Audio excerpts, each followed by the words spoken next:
శ్రీమాత్రే నమ. జై గురు దత్తాత్రేయ నమ. ఈ వీడియోలో మనం 2024 సంవత్సరంలో సింహరాశి వారి మీద కుజగ్రహ ప్రభావం ఏ విధంగా ఉండబోతుంది అన్న విషయాన్ని మనం ఈ వీడియోలో పరిశీలించే ప్రయత్నం చేద్దాం. సింహరాశి వారికి రాశ్యాధిపతిగా ఉన్నటువంటి రవి కన్నా ఈ లగ్నానికి యోగకారకుడైనటువంటి కుజుని యొక్క బలం చాలా ఇంపార్టెంట్గా ఉంటుంది. సింహరాశి వారికి రవి ఎంత బలంగా ఉంటే వాళ్ళు అంత అడ్మినిస్ట్రేటివ్ క్వాలిటీస్ కలిగి ఉండి ఇతరుల చేత పనులు చేయించగలిగే సామర్థ్యాన్ని కలిగి ఉంటారు. రాజకీయ రంగంలో కానీ ఏదైనా ఉన్నత అధికారుల హోదాలో కానీ బాగా రాణించగలుగుతూ ఉంటారు. అదే ఈ రాశి వారికి కుజుడు బలంగా ఉంటే వాళ్ళు ఏ పనైనా స్వతంత్రంగానే సొంతంగానే చేసుకునే సామర్థ్యాన్ని కలిగి ఉంటారు. సో ఈ రాశివారు ఒక అధికారిగా రాణించాలన్నా, ఒక సమర్థవంతమైన రాజకీయ నాయకుడిగా ఎదగాలన్నా, ఇక వ్యాపార రంగంలో రాణించాలన్నా కూడా కుజుని యొక్క బలం తప్పనిసరిగా ఉండాలి. కుజుడు ఈ రాశి వారికి చతుర్థ భాగ్యాధిపతిగా యోగకారకుడు అవుతుంటాడు. సో అందువలన సాధారణంగా మనం జాతకాలు పరిశీలించినప్పుడు ఎవరి జన్మ జాతకంలో కుజుడు బలంగా ఉంటాడో వాళ్ళే జీవితంలో ఆర్థిక పరంగా చాలా ఉన్నత స్థాయికి రాగలుగుతుంటారు. ఈ విధంగా ఈ రాశి వారికి కుజుడు వారి జన్మ జాతకంలో ఎంత బలంగా ఉంటే వీళ్ళ అభివృద్ధి అంత అనుకూలంగా ఉంటుంది. మరి ఈ సంవత్సర ప్రారంభంలో కుజుడు పంచమ స్థానంలో ఉండగా ఈ సంవత్సరం వీళ్ళకి ప్రారంభమైంది. 5వ స్థానం అన్నది జాతకుడి యొక్క టాలెంటు, అతని యొక్క తెలివితేటలు, సమయస్ఫూర్తి, తీసుకునే నిర్ణయం ఇవన్నీ కూడా మరి పంచమ స్థానంలో ఆధారపడి ఉంటాయి. ముఖ్యంగా పిల్లల యొక్క అభివృద్ధి జాతకుడికి చాలా ఆనందదాయకంగా ఉంటుంది. మొత్తం మీద ఏంటంటే సింహరాశి వారికి లేదా లగ్నం వారికి చాలా సందర్భాల్లో ప్రథమ సంతానం కలిగిన తర్వాత అభివృద్ధి రావడం జరుగుతుంటుంది. ఎందుకంటే పంచమం సహజ భాగ్యస్థానం కాబట్టి ప్రథమ సంతానం కలిగిన తర్వాత జాతకుడికి భాగ్యోదయం అవుతూ ఉంటుంది సింహరాశి సింహలగ్నం వారికి. మరి అటువంటిది పంచమ స్థానంలో కుజుడు ఉండగా ఈ నూతన 2024 సంవత్సరం ప్రారంభమైంది కాబట్టి 100% ఈ సంవత్సరం అంతా ఈ రాశి వారికి అదృష్టదాయకంగా ఉండబోతుంది. ఇంచుమించుగా ఫిబ్రవరి 5వ తారీఖు నుంచి మార్చి 15 వరకు కూడా కుజుడు 6వ స్థానంలోకి మారతాడు. 6వ స్థానం అన్నది ఒక విధంగా జయస్థానం.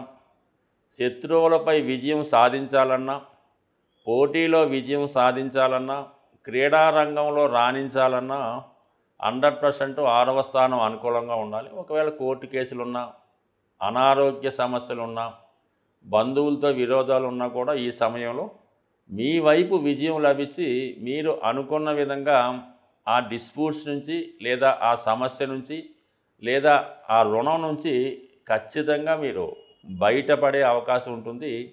ఫిబ్రవరి 5 నుంచి మార్చి 15లో 6వ స్థానంలో కుజుడు ఉచ్చులో ఉన్నాడు. ఎవరి జన్మ జాతకంలో అయితే కుజుడు 6వ స్థానంలో ఉంటాడో వాడితో శత్రుత్వం పెట్టుకొని జీవితంలో ఎవడు కూడా నెగ్గలేడు. సో కంపల్సరీగా అటువంటి వాళ్ళు జోలికి వెళ్లకుండా ఉండడమే మంచిది. అటువంటి 6వ స్థానంలో కుజ సంచారం ఈ రాశిలో ఉన్నటువంటి రాజకీయ నాయకులకి, ప్రభుత్వ ఉద్యోగులకి, క్రీడాకారులకి, రియల్ ఎస్టేట్ వ్యాపారస్తులకి 100% పూర్తి సక్సెస్ ఈ సమయంలో రాబోతుంది. మార్చి 15 టు ఏప్రిల్ 23. సో ఈ సమయంలో కుజుడు 7వ స్థానంలో సంచరిస్తాడు.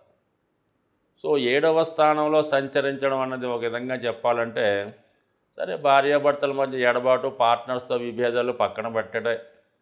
మరి వృత్తిపరంగా దశమ భావం కాబట్టి 100% వృత్తిపరంగా అనుకూలంగా ఉంటుంది. వృత్తిలో కొత్త వారితో పరిచయాలు అవుతుంటాయి.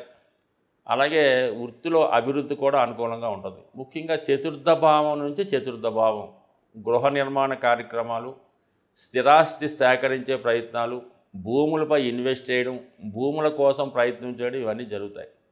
సో ఏదన్నా సప్తమ స్థానంలోకి వచ్చినటువంటి కుజుడు అంటే భార్యాభర్తల మధ్య విభేదాలు అయితే రావు, ఒకరిని మించిన ఒకరు డామినేట్ చేసుకునే ప్రయత్నం చేస్తూ ఉంటారు. కొన్ని సందర్భాల్లో వృత్తిపరంగా కూడా జీవిత భాగస్వామికి అనుకోకుండా అభివృద్ధి రావడం, వారి హోదా పెరగడం, ఇవన్నీ కూడా జరిగే సూచనలు ఉన్నాయి. కాబట్టి ఎప్పుడు కూడా ఈ సింహలగ్నం వారికి కానీ సింహరాశి వారికి కానీ వారికి మిత్రగ్రహాలైనటువంటి కుజుడు, చంద్రుడు, సూర్యుడు, అలాగే గురువు, ఈ గ్రహాలు ఎప్పుడు కూడా శుభ ఫలితాన్ని ఇవ్వడం జరుగుతుంటాయి. సో ఈ కారణం వల్ల సప్తమంలో కుజుడు వచ్చినప్పుడు కూడా ఒకరిని మించి ఒకరు డామినేట్ చేసుకుంటారు తప్ప ఎట్టి పరిస్థితుల్లో కూడా విభేదాలు రావడం కానీ ఇడిపోవడం కానీ అటువంటి సమస్యలు రావు. ఒకవేళ దూరంగా ఉన్నవాళ్ళు తిరిగి కలుసుకునే ప్రయత్నం కూడా జరుగుతుంటుంది. ఇక ఏప్రిల్ 23 నుంచి అష్టమ స్థానంలోకి గురు సంచారం, ఏప్రిల్ 23 టు జూన్ 1 మధ్యలో మరి అష్టమ స్థానంలో ఉన్నటువంటి కుజగ్రహ సంచారం అనుకోని చికాకులు, అనుకోని వార్తలు, కొన్ని అనుకోని ఇబ్బందులు కలిగే అవకాశం ఉంది. బట్ కానీ ఇదే సమయంలో డిస్ప్యూట్స్తో ఉన్నటువంటి భూములు కానీ, కబ్జాకి గురైన భూములు కానీ, అంటే కొన్ని ఇలాంటి అనుకోని భూముల వల్ల కొంత అనుకోని లాభం, కొన్ని మార్పులు జరిగే అవకాశం ఉంటుంది. సో ఏదైనా మరి జాతకుడికి అక్టోబర్ 20 వరకు కూడా, సో ఈ జాతకుడికి ఆగస్టు 26 నుంచి అక్టోబర్ 20 వరకు కూడా లాభస్థానంలో ఉన్నటువంటి కుజగ్రహ సంచారం అటు చతుర్థ భావ ఫలితాలు అంటే స్థిరాస్తులు, భూములు, ఆస్తులు కలిసి రావడం, భాగ్యాధిపతి లాభస్థానంలో ఉండడం వల్ల అనుకోని పదవి రావడం జరుగుతుంది. అంటే ఏదన్నా ఆగస్టు 26 టు అక్టోబర్ 20 మధ్యకాలంలో ఈ సింహరాశి వారికి కుజుడు 11వ స్థానంలో అత్యంత యోగదాయకమైన సమయంలో ఉండడం వల్ల ఈ రాశి వారికి ఏదైనా మొత్తం మీద ఈ సంవత్సరం అంతా కూడా కుజుడు ఈ రాశి వారికి చాలా అనుకూలంగా ఉండడం జరిగింది. ఈ రాశి వారికి కుజగ్రహ బలం అనుకూలంగా రావాలంటే సుబ్రహ్మణ్య స్వామి హోమం చేయించుకోవడం మంచిది, లేదా హనుమాన్ చాలీసా పారాయణ, హనుమాన్ని సింధూరంతో పూజించుకోవడం, ఇలాంటి కార్యక్రమాలు చేసుకోవడం వల్ల కుజుని యొక్క బలం పెరిగే అవకాశం ఉంది. అంటే ఏదన్నా కుజుడు అగ్నితత్వ గ్రహం కాబట్టి కుజుడికి అంటే కుజుడు సంబంధించినటువంటి దేవతలకి హోమం చేసుకోవడం వల్ల ఫలితం తొందరగా రావడం జరుగుతూ ఉంటుంది. సో ఏదైనా ఈ సింహరాశి వారికి కుజుడి యొక్క బలం ఈ సంవత్సరం అనుకూలంగా రావడం జరిగింది. ఇంచుమించుగా మనకి మరి సంవత్సరం ఎండింగ్లో అంటే ఆగస్టు 26 నుంచి అక్టోబర్ 20 వరకు కూడా కుజుడు అన్ని విధాలా సహకరించడం, పదవిలో అభివృద్ధి, రాజకీయ లబ్ధి, స్థిరాస్తిపైన లాభం రావడం జరుగుతూ ఉంటుంది. బట్ ఏదన్నా ఈ రాశివారు ఎప్పుడు కూడా సూర్య భగవానుని అలాగే కుజుడిని ప్రార్థించడం వల్ల జీవితంలో చిన్న స్థాయి నుంచన్నా పైకి అత్యున్నత స్థాయికి వచ్చే అవకాశం ఉంది వాళ్ళ జాతకంలో ఉన్నటువంటి కుజగ్రహ బలాన్ని బట్టి. బట్ ఏదైనా ఈ జాతకులకి కుజుడు కలిసి వచ్చే విధంగా ఏ గ్రహం కూడా అనుకూలించే అవకాశం లేదు. సాధారణంగా మనం ఈ వార ఫలాలు కానీ దినఫలాలు కానీ తెలుసుకున్నప్పుడు మరి వేగంగా సంచరించే గ్రహాలైనటువంటి శుక్ర, బుధ, కుజ, రవి, చంద్రగ్రహాల్ని తీసుకోవడం జరుగుతుంటుంది. అయినప్పుడు కూడా ఈ గ్రహాలు ఒక్కొక్క రాశిలో ఒక్కొక్క నెల రోజులు సంచరిస్తుంటాయి. మరి రోజు ఫలితాలు చెప్పుకున్నప్పుడు, వార ఫలితాలు చెప్పుకున్నప్పుడు దేన్ని బేస్ చేసుకోవడం జరుగుతుందంటే చంద్ర గమనాన్ని ఆధారంగా చేసుకోవడం అన్నది ఇంపార్టెంట్గా జరుగుతుంటుంది. సో మరి ఈ మనకు ఉన్నటువంటి నక్షత్రాల్లో 27 నక్షత్రాలని 3 విభాగాలుగా నిర్ణయించడం జరిగింది. ఒక్కొక్క భాగానికి 9 నక్షత్రాలు రావడం జరుగుతుంటుంది. అంటే ఉదాహరణకి ఏదన్నా ఒక జన్మ నక్షత్రంలో జన్మించారనుకుందాం, అంటే ఉదాహరణకి అశ్విని నక్షత్రంలో జన్మించారనుకుందాం, వాళ్ళకి ఆ నక్షత్రం నుంచి లెక్కెట్టుకుంటే 2, 4, 6, 8, 9 నక్షత్రాలు అనుకూలంగా ఉంటాయి. అంటే ఆ నక్షత్రాల మీద అంటే జన్మతార ఒక విధంగా అది మిక్స్డ్గా ఉంటుంది, కానీ 2వ తార, 4వ తార, 6వ తార, 8, 9 తారల మీద ఏ గ్రహం సంచరించినా కూడా ఆ నక్షత్ర జాతకుడికి అనుకూలమైన ఫలితాలు రావడం జరుగుతుంటుంది. అంటే ఉదాహరణకి అశ్విని, మఖ, మూల నక్షత్ర జాతకులకి ప్రస్తుతం శని శతభిష నక్షత్రం మీదకి మారడం వల్ల ఈ నక్షత్రాల వారికి శని సాధన తార మీద ప్రయాణం చేస్తూ ఉంటాడు. అందుకని వీళ్ళు చేపట్టిన కార్యక్రమాలు విజయవంతంగా పూర్తవడం, న్యాయస్థానంలో విజయం లభించడం ఇలాంటివి లభిస్తూ ఉంటాయి. అదే భరణి, పూర్వాషాఢ అలాగే పుబ్బా నక్షత్రాల వారికి 5వ తారలో శని సంచరిస్తున్నాడు శతభిష అవటం వల్ల.